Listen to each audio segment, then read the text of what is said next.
다 같이 묵도하심으로 수요 예배를 함께 드리겠습니다.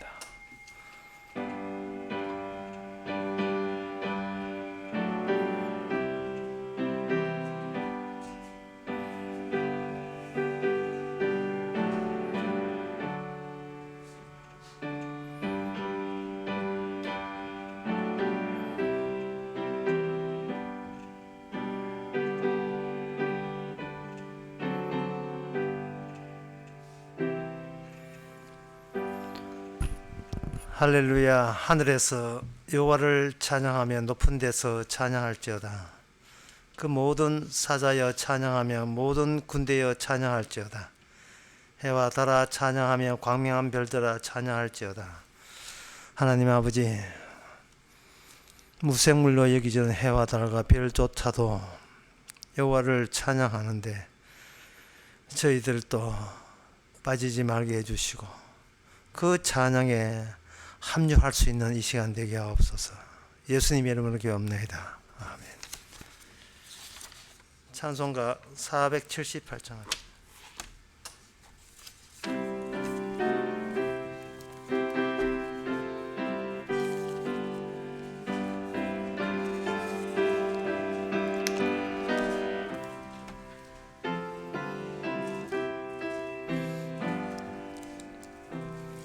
주 날개미 내가 편안히 쉬네. 밤 깊고 비바람 불어쳐도 아버지께서 날 지키시리니 거기서 평안히 쉬리로다. 주 날개미 즐거워라. 그 사랑 끊을 자니요. 주 날개미 내 쉬는 영혼 영원히 거기서 살리. 주 날개미 나의 피난처 되니 거기서 쉬기를 원하노라. 세상이 나를 못 위로해 주나 거기서 평화를 누리리라. 주 날개미 즐거워라. 그 사랑 끊을 자니요. 주 날개미 내 쉬는 영혼 영원히 거기서 살리. 주 날개미 참된 기쁨이 있네.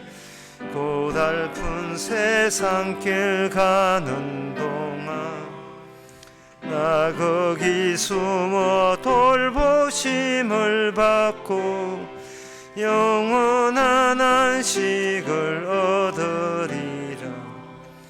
주 날개미 즐거워라. 그 사랑 끊을 자니요. 주 날개미 내 쉬는 영혼 영원히 거기서 살리. 이 시간 기도하는 시간입니다. 기도 제목은 시작의 한계와 끝의 한계를 항상 잊지 말자고 기도합시다. 인간은 스스로 시작한 것도 아니고 스스로 끝나는 것도 아니고 시작과 끝의 한계 안에서 우리가 존재하기 때문에 마치 세상의 모든 것을 다 가진 양 그렇게 살지 말고 누가 시작했는지 누가 끝내는지 그분을 쳐다보면서 늘 잊지 말도록 다 같이 기도합시다.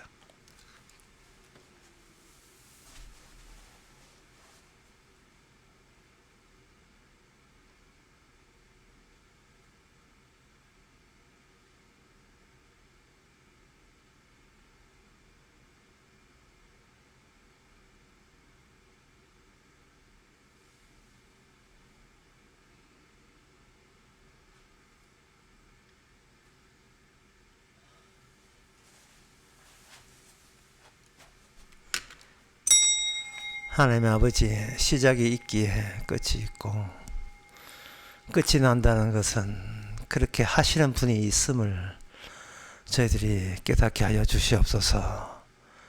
마치 자신이 하나님인 양 여기지 않게 해주시고, 우리 자신이 세상의 중심인 양 여기지 않게 하여 주시옵소서. 예수님 이름으로 기도합니다. 아멘.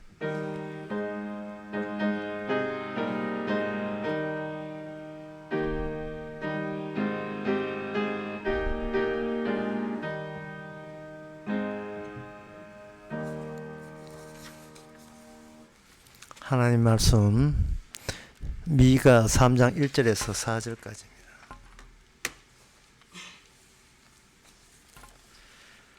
내가 또 이르노니 야곱의 두령들과 이스라엘 족속의 치리자들아, 청컨대 들으라. 공의는 너희의 알 것이 아니냐.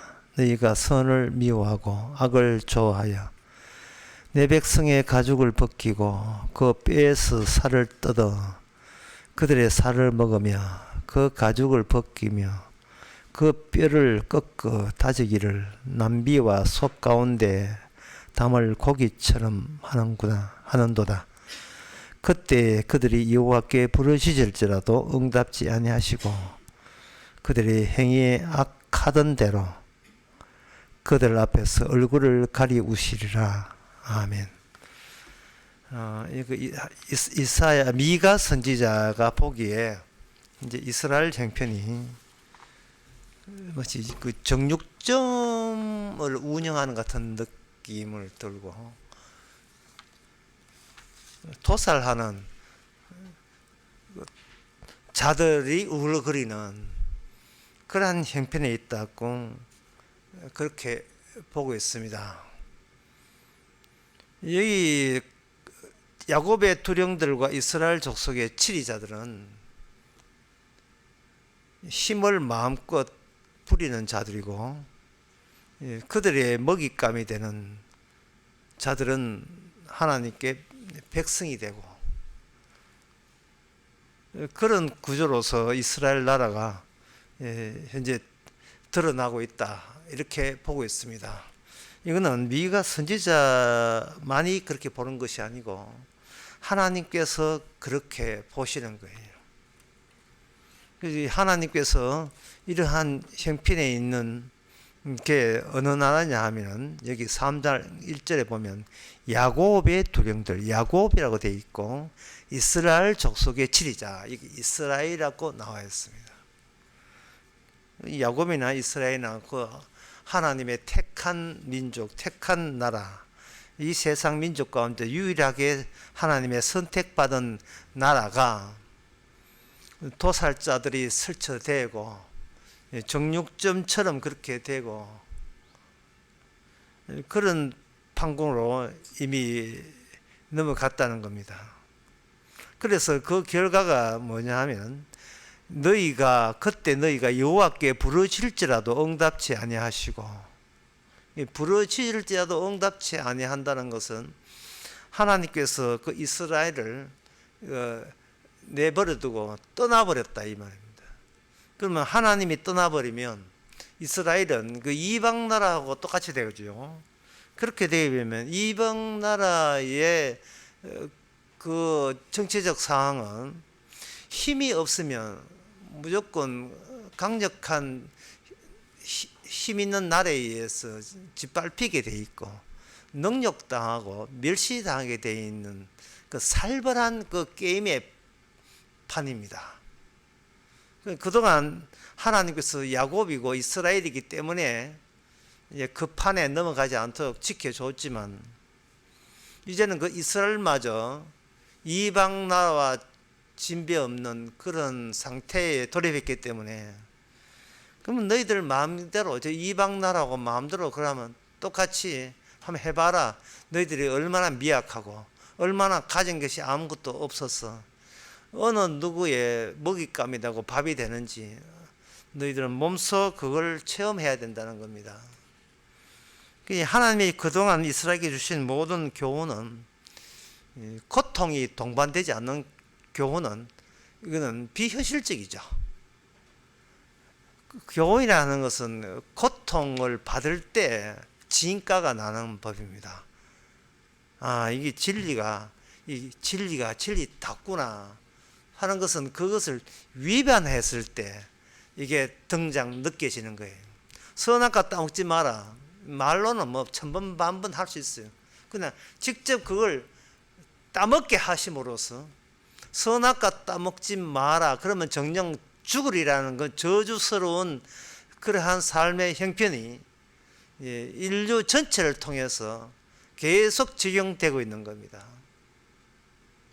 그럴 때 하나님이 하늘에서 주신 그런 말씀은 그냥 농담이 아니고 그냥 해보는 소리가 아니다는 것을 느끼는 겁니다.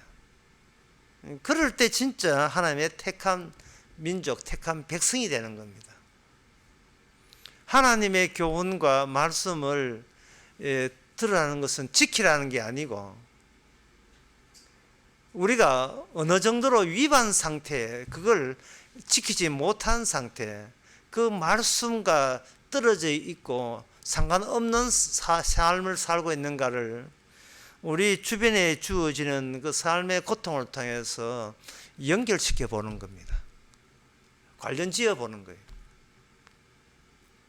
그래서 이스라엘의 기능이라는 게 바로 오늘 본문이 제대로 이야기해 주고 있어요.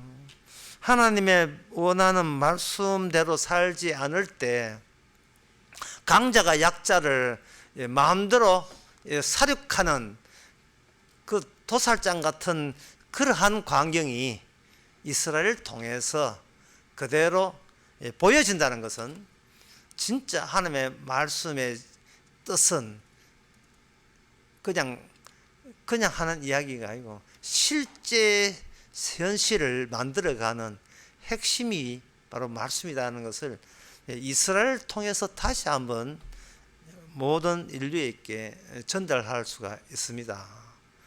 그러면 우리가 이 본문을 보면서 잘하면 되지 않겠는가? 이스라엘 두령과 이스라엘의 치리자들이 정신 차리고 바르게 살게 되면 하나님께서 이스라엘을 다시 불쌍히 여겨서 하나님이 지켜주는 나라가 되지 않겠는가? 그래서 대통령을 잘 찍고 잘 뽑으면 하나님의 복을 받아가지고 이제는 우리가 희망찬 미래의 나라를 건설할 수 있을 것이다. 이렇게 보통 사람들이 나오게 말했는데 그게 바로 이스라엘의 특징을 모르는 이방나라적 사고방식입니다. 이방나라적 사고방식의 대표적인 교훈이 뭐냐면 지도자라는 것은 백성의 모범이 되어야 된다는, 지도자는 백성의 모범이 되어야 된다. 사람들은 이걸 정의라고 하고 이걸 공정한 사회라고 생각합니다. 그런 것은 이방나라, 지옥 갈 이방나라한테나 저들끼리 그렇게 그걸 진리라고 우기고 있습니다. 그러나 이스라엘은 이 지도자라는 것은 백성의 모범이 되는 자들이 아니고 본인이 백성의 종이 되는 자들입니다. 백성의 종이 되는 것. 역삼각형.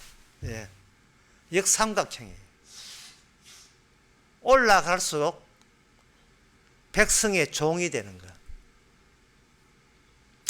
그 왜 그러냐 하면 하나님의 계시가 위에서 내려오는데 그 내려온 통로가 지도자를 통해서 내려옵니다.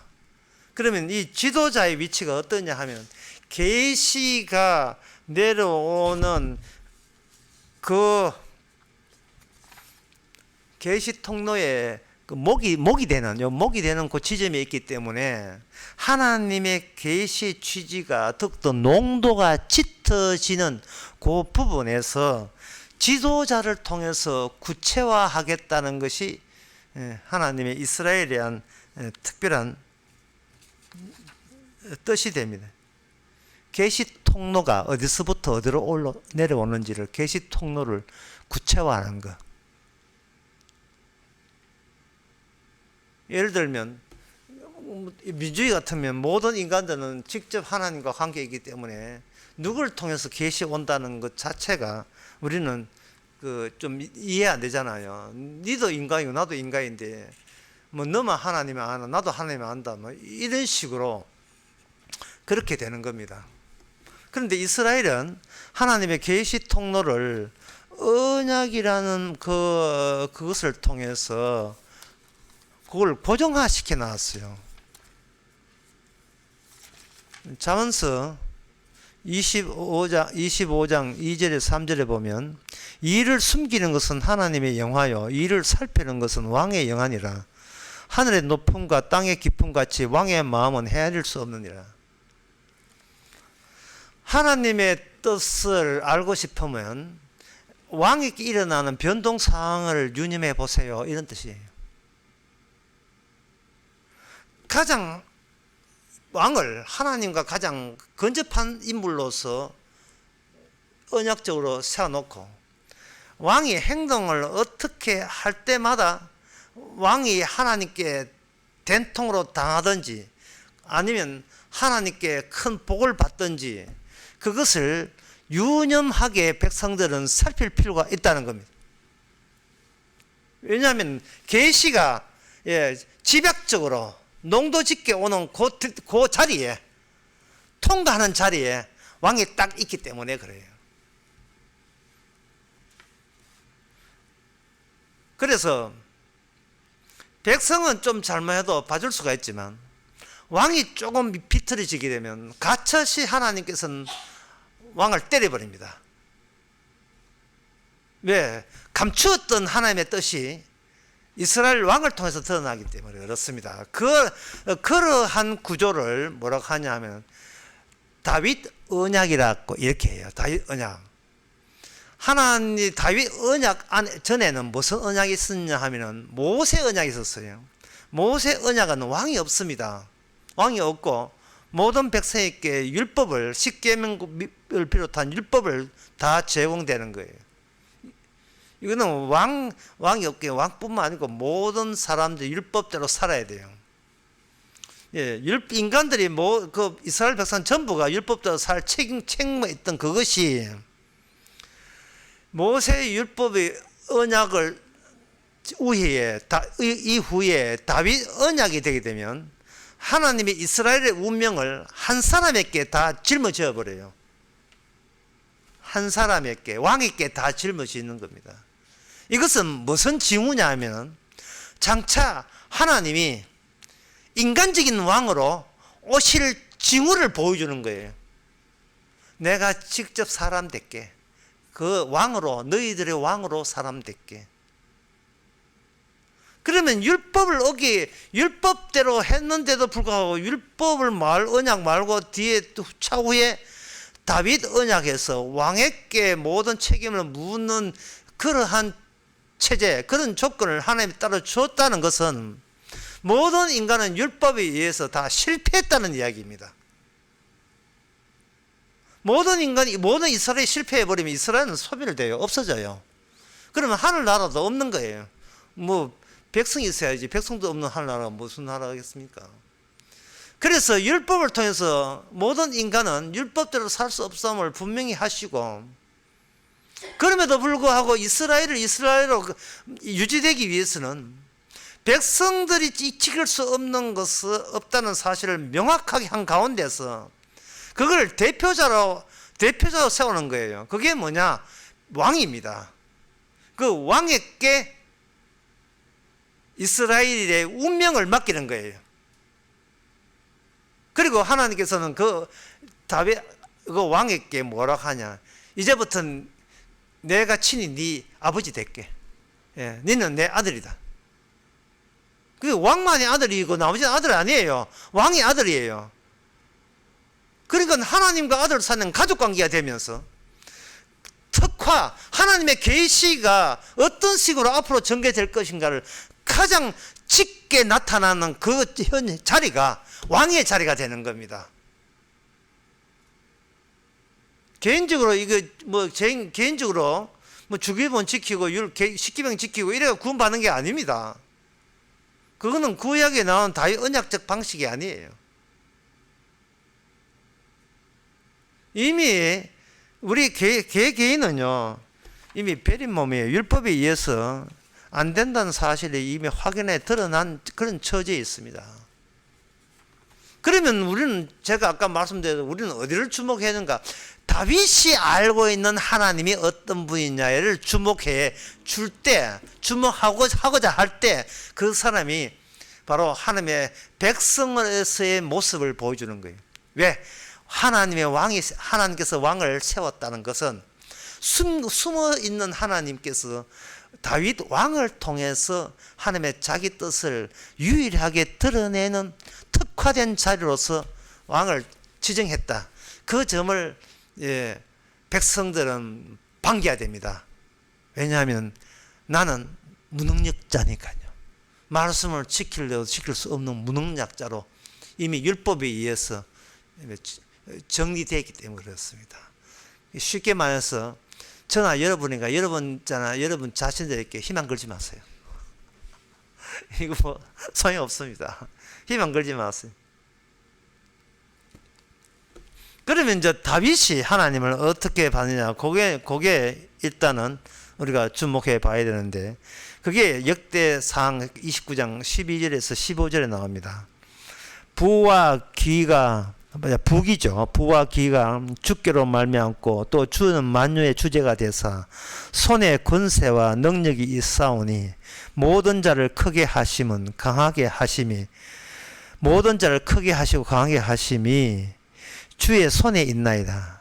우리 하나님이여, 이제 우리가 주께 감사하며 주의 영화로운 이름을 찬양하나이다.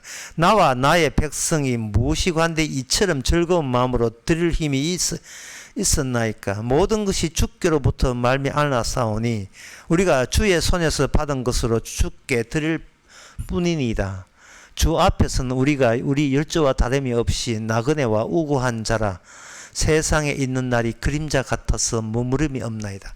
이게 우리가 주목해야 될 가장 근접하게 하나님의 뜻을 가장 근접하게 제공받은 자, 그게 다윗이. 이 다윗의 고백이 역대상에 이렇게 나왔다는 것은 이거는 다윗이 하는 그때 개인적인 사견이 아니라 앞으로 이런 기준에 의해서 최종적인 하늘나라가 왕국이 완성이 된다, 완결된다는 하나님의 계시 차원에서 하는 고백이에요. 이 원리 원칙은 변함이 없습니다. 그럼 원리 원칙이 뭐였던가요? 방금 우리가 보았듯이 세상의 모든 것 하나 주님께서 다 주신 것이라는 거예요. 모든 것 하나. 그러니까 부한 자가 부하다고 자랑질 하지 말고, 가난한 자가 가난하다고 절망하지 말고 우울해하거나 하나님 앞에 원망하지 말라는 거예요. 가난하게 하신 것도 부하게 하신 것도 이거는 다 주님에서 손에서 나온 것이 주께 손에서 받아내기 위해서 그렇게 하신 거예요. 가난한 자나 부하자나 주님을 찬양하기 위해서 하는 거예요. 부한 자의 특징은 뭐냐? 부한 자의 특징은 내가 있는 모든 것이 내 것이 아니라고 고백할 수 있게 하는 거예요. 가난한 자의 특징은 원래부터 내게 아무것도 없네요 하면서 고백하는 거. 둘 다 결과적으로 마찬가지 입장이에요. 왜 그러냐 하면은 그 15절에 우리는 조상들처럼 우리는 주 안에서 다름없이 나그네와 같은 거예요.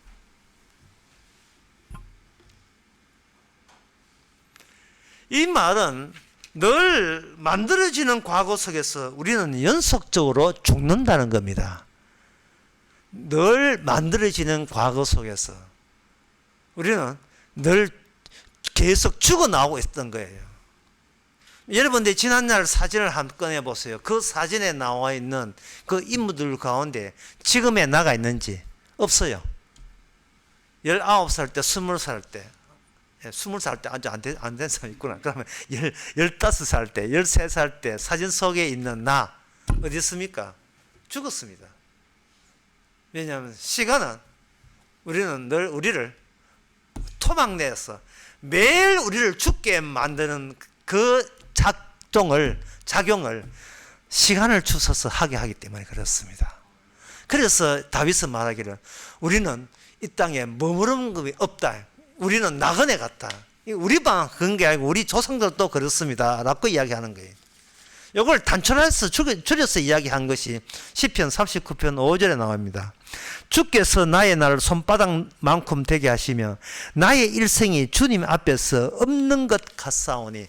결국은 10년 살면 10년 전에는 다 날아가고 70 살면 69년 다 날아가고 100년 살면 99년 500 364일 다 날아간 거예요.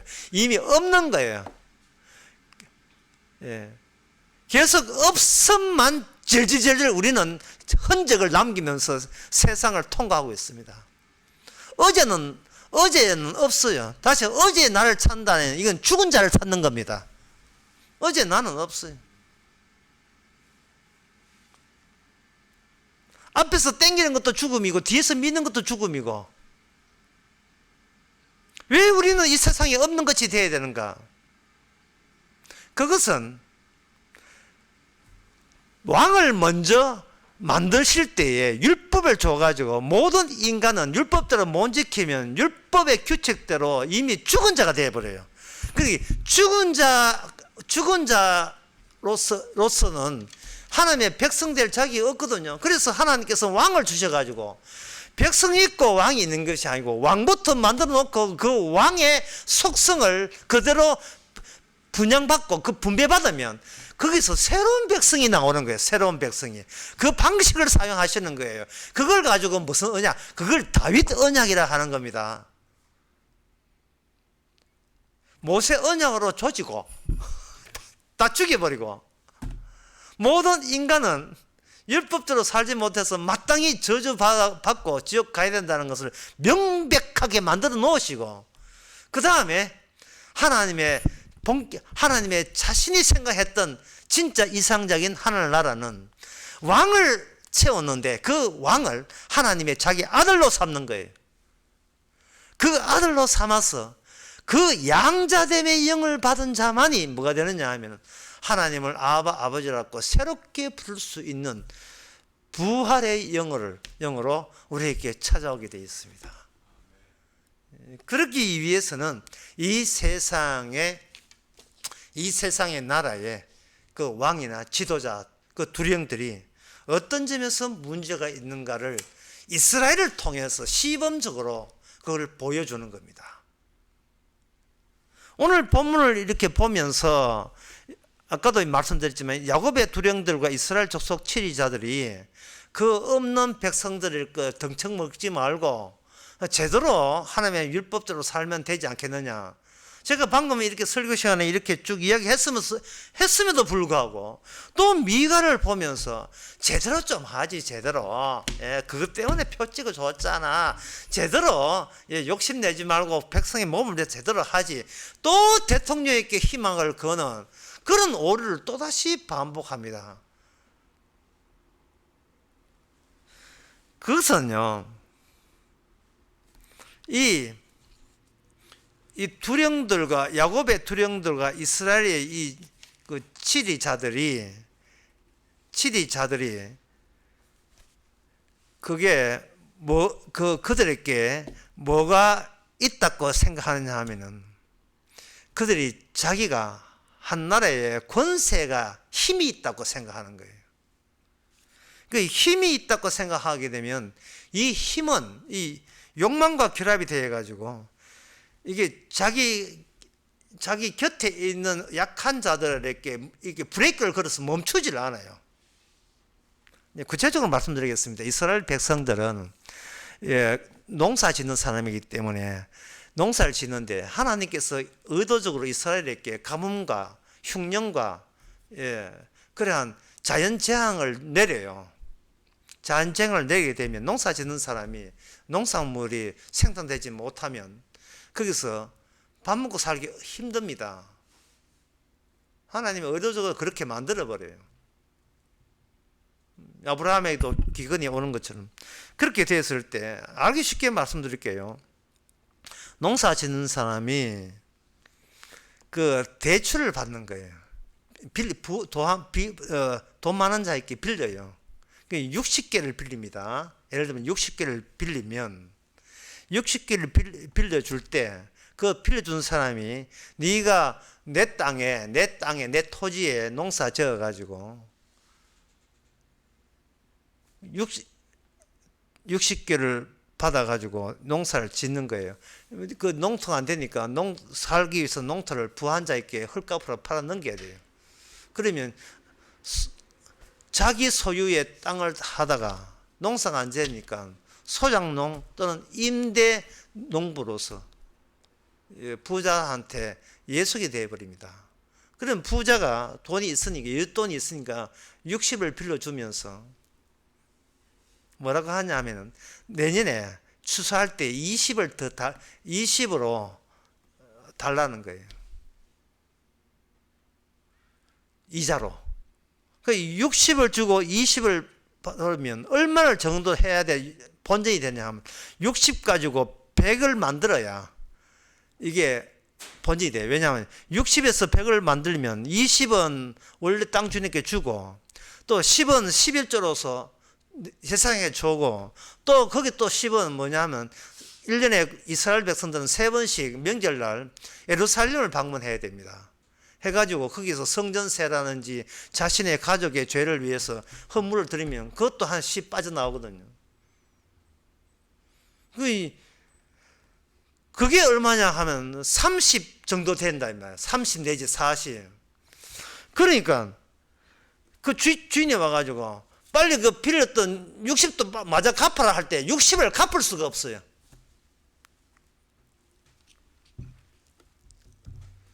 이거 내고 저거 그거 가져면 농토 자체가 없어지니까.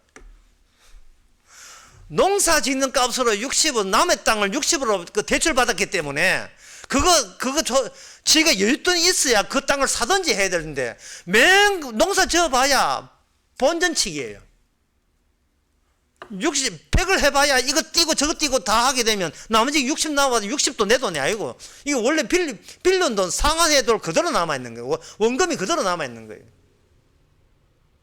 그런데 그것이 농사가 이렇게 날씨가 좋아서 잘 될 것 같으면 그래도 본전치기라도 가족끼리 살겠는데 이게 그 다음에 흉년이 돼버리면 이거는 빚을 내야 돼요. 그러면 어떻게 되느냐, 아들 딸을 노예로 팔아 넘겨야 돼요. 지금 그 상황을, 그 경제적 상황을 오늘 미가에서는 그렇게 이야기하는 겁니다. 그러면 여러분 한번 생각해 보세요. 이거는 이렇게 경제적 상황이 악화되도록 하는 그 요인에 있어서 하나님도 한몫했는 셈이 되어버려요. 뭐냐면 하나님께서 왜 그 약속의 땅에 젖과 꿀이 흘러야 되는데 왜 그 기근과 흉년과 재앙이 오도록 또는 전쟁이 오도록 왜 그렇게 조치하십니까? 그런 의문점이 들겠죠. 왜 하나님이 그렇게 하시냐 이 말이죠. 그거는 그 전에 선지자 때 내내 이야기한 것이 뭐냐 하면 우상을 섬기기 때문에 그렇다는 거예요. 우상을 섬기기 때문에. 우상을 섬기기 때문에 하나님께서는 우상 섬기는 것은 모세 율법에 위배되기 때문에 하나님께서는 레위기 25장이나 26장에 보면 징벌 조항이 있어요. 그 징벌 조항대로 그 땅에 기근과 흉년과 전쟁이 나가지고 심지어 전염병 이렇게 나가지고 힘들게 하고 그 힘든 상황이 그대로 가진 사람한테는 이게 영향이 적고 없는 사람한테는 이게 영향력이 아주 가혹하게 주어져 버린 거예요. 그러니까 갈수록 가난하고 어려운 사람들이 점점 늘어나는 거예요. 그러면 가진 사람은 아무리 흉년이 들고 전염병이 들은다 할지라도 이미 가진 것을 통해서 그들의 것을 잃어버리지 않을 정도가 아니라 이참에 헐값에 그들의 부동산과 토지를 매입할 수 있어서 그들은 점점 더 부유하게 되는 거예요. 이 욕망, 내가 가진 이 힘의 욕망을 멈추지 않고 더욱더 강한 자는 주변에 약한 자를 살펴서 그걸 차지하고 싶은 겁니다.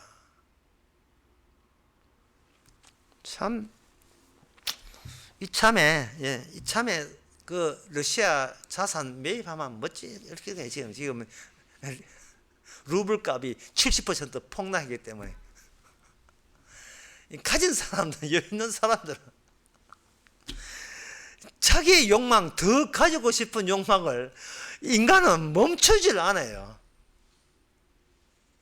그래서 이 야곱의 두령들과 이스라엘 치리자들은 없는 사람의 약점을 이용해가지고 돈 빌주고 이자 더 받아먹고 나중에 그들의 부동산까지 점점 타지해버리면 농토가 점점 늘어나는 겁니다.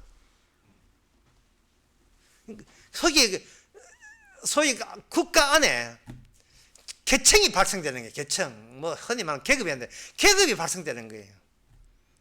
우리나라 탁구에도 6부 리그까지 있어요. 1부 리그, 2부 리그, 3부 리그, 4부 리그 쫙 가진 자와 없는 자까지 계층이 딱 그 무늬가 딱 지층이 확 생겨버린 거예요. 그걸 두고 이야기하는 거예요. 하나님께서. 그러면 도대체 이러한 적용에 빠지도록 하나님께서 왜 그냥 방치하느냐? 우상을 섬기게 되게 되면 하나님의 징벌이 오게 되면 이스라엘 백성들이 자기의 충동대로 본능대로 나서게 마련이고요. 율법 지킨다고 묵고 살 수 있는 게 아니기 때문에. 그러니까 그들은 가진 자가 더욱더 가진 자를 정당화하기 위해서 더욱더 어려운 사람을 도와주고 자비를 베풀라는 그 하나님의 여호와의 율법을 멀리하기 마련이에요. 왜? 가진 자가 가졌기 때문에 추진력이 더 생긴 겁니다. 그래서 그들은 우상을 섬긴 그것이 어디로 이어지는가? 더욱더 그 이스라엘의 가난한 자가 많아지는 이 결과를 야기시킨 거예요. 여러분 생각에 지금 제 이야기를 듣게 되면 이거는 나라 꼴이 이거는 점점 더 이게 황폐해지고 엉망진창이 돼가지고 지금 가망성이 없고 가망성이 없네 이렇게 생각하겠죠. 그게 바로 우리가 이방적 사고방식이에요. 그게 잘못된 사고방식이에요. 처음부터 하나님께서는 인간들이 생각하기에 이미 범죄한 인간들 생각 입장에서는 불공정한 재판을 하나님께서 하늘의 법정을 열었습니다. 그런데 인간들 보기에는 이건 너무나 불공정한 편파적 재판을 일어나는 겁니다. 그 편파적 재판이 뭐냐? 권력을 가졌다는 것, 힘을 가졌다는 그 자체만으로 피고로 만들 작정이었습니다. 이 하늘나라의 법정의 원칙이에요. 누가복음 1장 51절 53절에 보면 51절 53절에 보면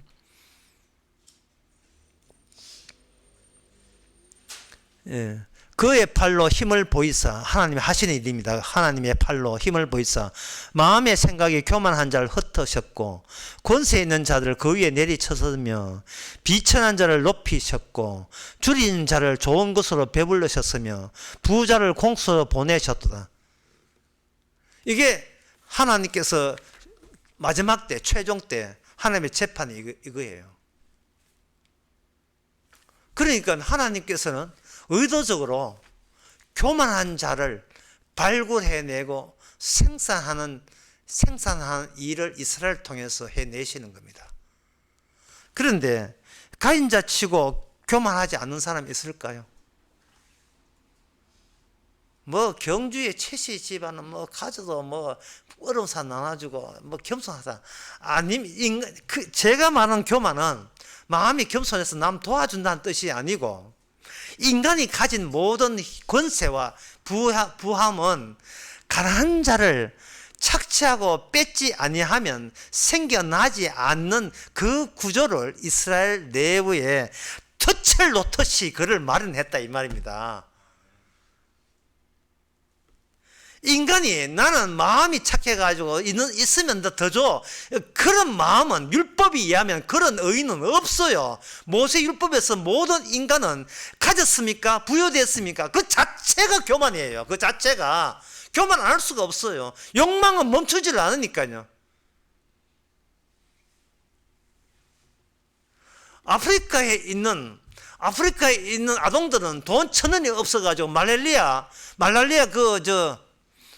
그 약을 못 먹어요. 돈 1,000원이 없었어. 그런데 지금 한국 애들 말랄리아 안 걸렸잖아요. 애들 학교 잘 다니고 있잖아요. 건강한 채로 말랄리아 안 걸린 채. 겸손합니까? 겸손 교만이라는 것은 제대로 된 겸손의 기준을 만나지 않은 한 모든 인간은 교만해요. 극단적인 최고의 겸손한 자를 만나지 아니하면요, 모든 인간은 자기 딴에 겸손하다고 우기지 마세요. 그거 다 교만입니다. 주님께서 율법에서 모든 인간을 이미 죄인으로 규정을 했다는 말은 모든 인간은 다 교만하다는 뜻이고, 지금 이 두령과 이거 치리자들은 이미 힘을 가졌기 때문에 자기의 본심을 드러냈지만, 가난한 자가 그 자리에 그만한 돈과 힘을 가져보세요. 그 인간이 그런 짓 안 하겠어요? 하게 돼 있어요.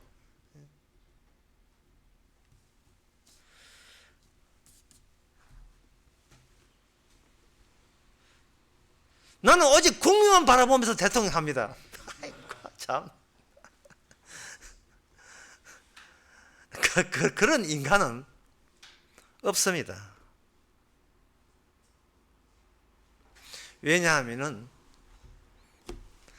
이거 계시가 내려오는 그 가장 근접한 그 위치에, 목이 되는 위치에 왕을 딱 두실 때, 그 왕, 아까 다윗의 고백 같은 경우는 뭐냐, 내는 마치 이 땅에 머무름이 없다. 다시 말해 나는 없는 존재가 되는 거예요.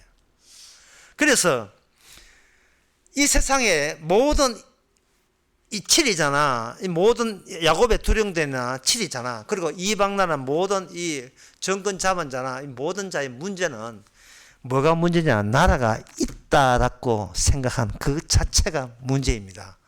이 세상에는 나라가, 하나님 원하는 나라는 아예 없습니다. 뭡니다. 없습니다. 없는 나라 속에서만 하늘나라가 나와요.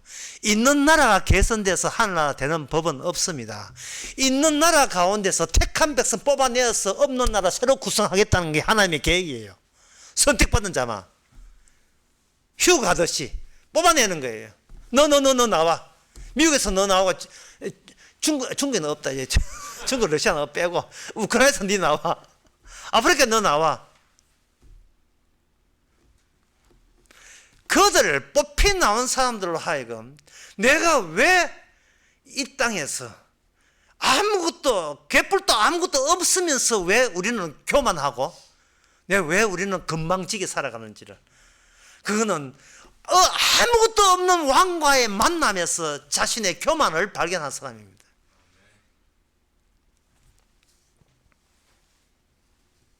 원래 그 현재 그 양장 물리학에서 그 비슷한 그 비유적인 사유를 해요. 이 세상의 우주는 아무것도 없음에서 나왔다. 아무것도 물질 입자가 없다는 거예요. 그러면 이 세상 저 입자는 어디서 생기는가? 원래 파동밖에 없는데, 에너지에 물질밖에 없는데 인간이 관측하는 순간 그게 입자로 변하는 거죠. 그래서 그 아무것도 없는 장을 뭐라고 하면 힉스장이라고 해요. 사람 이름 따서 힉스장이라고 하는데, 힉스의 특징은 뭐냐? 수영장의 풀장 같아요. 풀장 같아서 아무것도 없어요. 아무것도 없는데 거기서 어떤 질량을 가진 입자가 거기서 움직이게 되면 어떤 저항을 느끼게 돼 있어요. 아무것도 없는데 뻑뻑하게 저항을 느끼면 그 저항을 가지고 뭐라 하냐? 그걸 무게라고 합니다. 그걸 질량이라고 하는 거예요. 헬스장에서 질량은 운동하는데 저항을 두고 이야기하는 거예요. 광자가 질량이 없는 것은 빛의 속도로 가는 거예요. 근데 그것보다 약간 질량이 더 나은 건 중성미자, 그 많은 것은 뭐 초입자 가운데서 Z 뭐 미자 이렇게 되는데, Z 입자 이렇게 되는 거예요. 중성미자 뭐 미자 이름 사람 이름 아닙니다. 그냥 미약한 입자한 뜻이에요. 이게 저항이 이렇게 생기면 빛의 속도보다 이게 떨어지게 되어 있거든. 그걸 통해서 이제 파악을 하는 거예요. 광자만이 질량이 없고 나머지는 입자들은 질량을 좀 가지게 되면 가진 만큼 속도가 떨어지니까 입자를 발견할 때 그런 식으로 파악을 하는 겁니다. 그 말은 뭐냐 하면은, 내가 살 때 아까 머무름이 없다 했죠. 나그네 같다 했지요. 다윗이 말하기를, 고백하기를, 이 하늘나라의 성도의 특징은 과거를 자기가 계속해서 없어지는 존재로 보는 거예요. 심지어 오늘 또 내일 되면 오늘 또 없어지는 존재예요. 나의 질량감이 없는 거예요. 이 말은 뭐냐 하면 주님만 살아계시면 돼요. 왕만 살아계시면 되는 거예요. 왕만 처음부터 끝까지 계속 살아있고, 우리는 율법에 의해서 매일같이 삭제되어서 소거되고 없어져도 이거는 살아계신 주님에서 제대로 일하신 증거, 하나의 증거로서 우리는 그걸로 우리의 의미는 충족된다는 겁니다. 내가 죽어 없어지는 이것이 살아계신 주님만 지금도 살아서 일하심을 증거한다면 그걸로 우리는 오케이가 되는 거예요. 그게 바로 오늘날의 하나님의 백성의 모습입니다.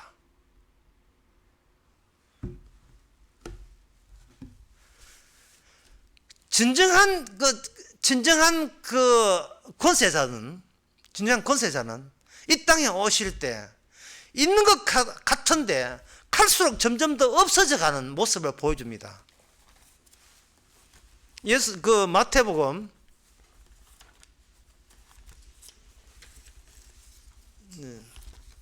마태복음 21장 4절에 보면, 이는 선지자로 하신 말씀을 이루려 하십니다. 시온의 딸에게 이르기를 내 왕이 내게 임하나니 그는 겸손하여 낙이 곧 멍에 매는 짐승의 새끼를 탔도다 되어 있거든요. 왕이신데 짐승의 새끼, 겸손하여, 그냥 그 낙의 뜻이 뭐냐? 그는 겸손하여 낙이, 스가랴 9장 9절에 있는 선지자의 말씀을 마태복음 21장 4절과 5절에서 인용하고 있어요. 이게 하는데 그게 그 타신 분이 누구냐면 가장 높은 곳에서 호산나, 가장 높은 곳에서 찬양받아 합당한 분이 이 땅에 오니까 이 땅의 속성과 이 속성을 완전히 드러내는 방식의 새로운 변형된 왕의 모습인데, 그 왕의 모습이 뭐냐? 점점 쭈그러드는 모습, 낮아지는 모습. 그래서 예수님이 낙이 타고 공중 올라갔습니까? 아니죠. 이제는 낙이도 날아가 버려요. 예, 낙이 타는 정도가 아니라 아예 십자가에서 주님께서 죄인의 모습으로 죽었습니다. 그 죄인이 모는 그 십자가 형태를 빌립보서 2장에서는 죽기까지 복종하셨다고. 예, 복종하시는 그 모습이 뭐냐? 종의 형체를 지니사. 종의.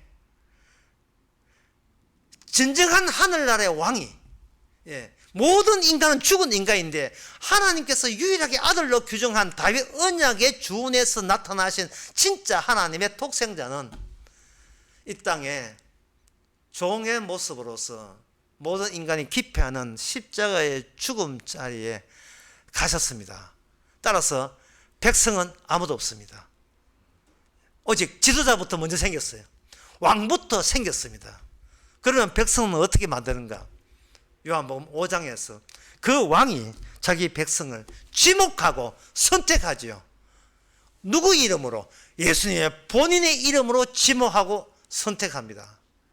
그렇게 발생된 그 사람을 성도라고 하는데, 그 성도의 특징은 뭐냐? 그 성도의 특징은 모습은 인간의 모습으로 껍질을 하고 있지만 속에는 복음만 가득 들어 있어요. 다시 말해서 아무것도 없어요. 복음만 가득 들어 있다는 것은 복음을 내내 소지한다는 말이 아니고, 복음이 복음이 방향을 가지고 움직이는 방향대로 같이 딸려 들어가는 그러한 모습으로 이 세상을 나그네처럼, 아까 다윗 고백처럼 나그네처럼 사라져주는, 복음만 드러내고 사라져주는 사람의 모습, 그게 바로 오늘날의 성도입니다. 그러면 그 성도를 세상은 그 사람을 만약에 건드리면 어떻게 되는가? 갈라디아서 5장 10절에 보면, 나는 너희가 아무 다른 마음도 품지 아니할 줄을 주 안에서 확신하노라. 그러나 너희를 요동케 하는 자는 누구든지 심판을 받으리라. 건들지 말아야 할 자를 건드린 거예요. 아무것도 없이 오직 복음만 들어있어요.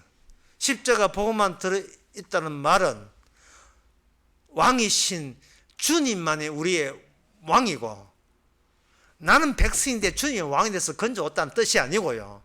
나는 백성은 없었는데 왕이 먼저 계셨고, 그 왕에 의해서 새로이 십자가로 인하여, 은혜로 인하여, 긍휼로 인하여 새로이 만들어진 것이 접니다라고 고백하는 그 내용만 들어있는 사람을 건드리는 사람은 하나님께서 심판해 버린다는 겁니다.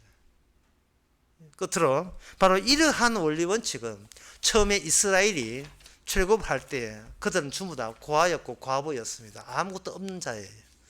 그 고아와 과부 같은 이스라엘을 건드리면 내가 그들을 저주하겠다고 약속한 것이 출애굽기 22장 25절에서 27절에 나옵니다.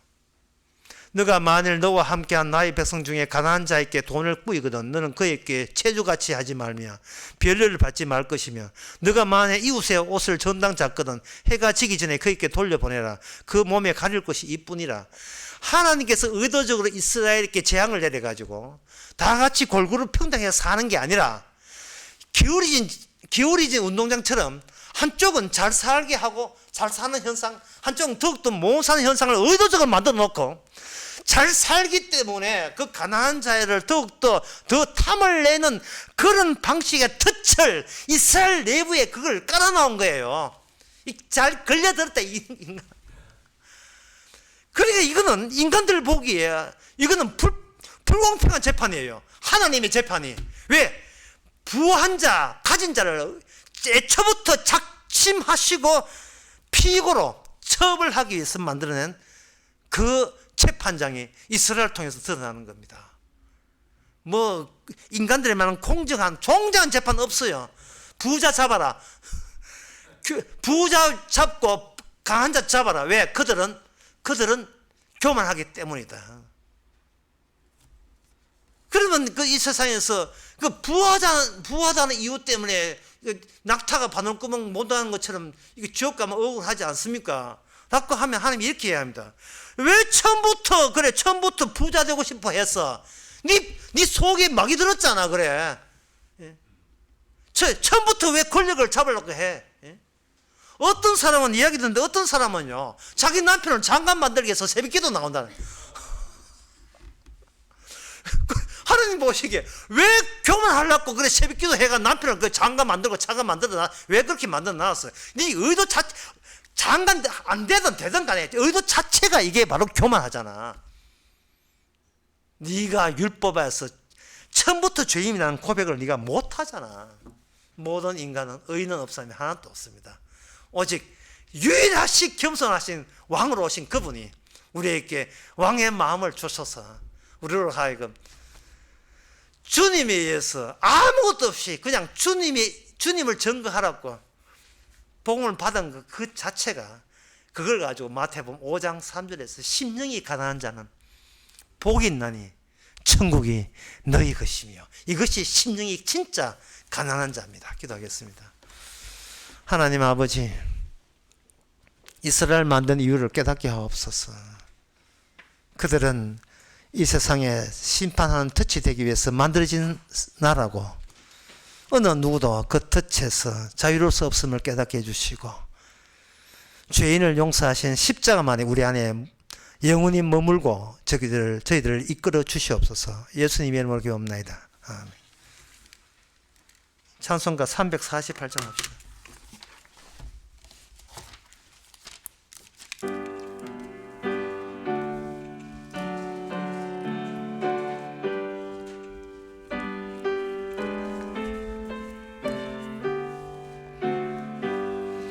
나의 생명 드리니 주여 받아 주셔서 세상 살아갈 동안 찬송하게 하소서. 손과 발을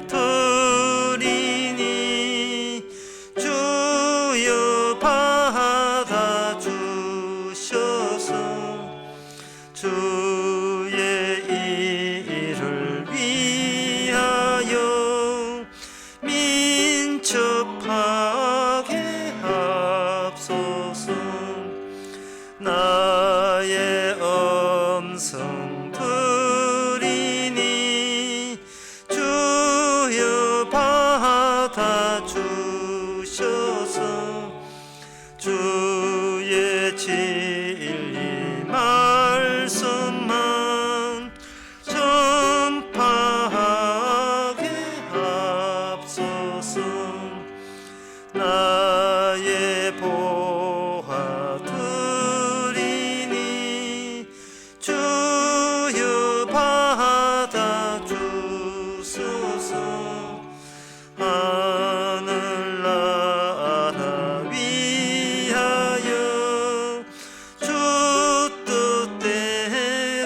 하소서. 나의 시간 드리니 주여 받아주셔서 영생토록 주 위에 봉사하게 하옵소서. 아멘. 기도합시다. 지금은 우리 주 예수 그리스도와 하나님의 크신 사랑과 성령의 충만하심이 어느 누구도 구원해달라는 자기과 고난이 없음을 깨닫는 모든 성도에게 주의 이름으로 축원하나이다.